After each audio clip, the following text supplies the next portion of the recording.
सरकारी कर्मचाऱ्यांसाठी आनंदाची बातमी. 8व्या वेतन आयोगात मिळणार 10 ते 16 लाखांचा एरियस. 8व्या वेतन आयोगाबाबत महत्त्वाची अपडेट आहे. 8वा वेतन आयोग लागू झाल्यानंतर कर्मचाऱ्यांचा पगार चांगलाच वाढणार आहे. दरम्यान, जोपर्यंत 8वा वेतन आयोग प्रत्यक्षात लागू होत नाही तोपर्यंत कर्मचाऱ्यांना एरियस दिला जाणार आहे. दरम्यान, कर्मचाऱ्यांना लाखो रुपयांचा एरियस मिळणार आहे. 8व्या वेतन आयोगाबाबत कर्मचाऱ्यांनी अनेक मागण्या केल्या आहेत.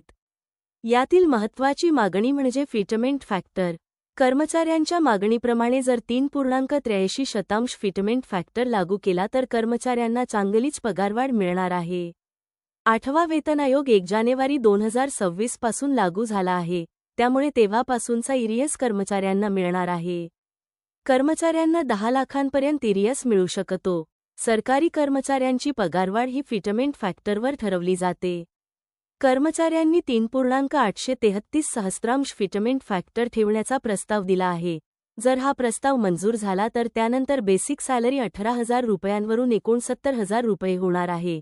जर 8वा वेतन आयोग 2027 मध्ये लागू झाला तरी त्याचे कॅल्क्युलेशन 1 जानेवारी 2026 पासून केले जाणार आहे.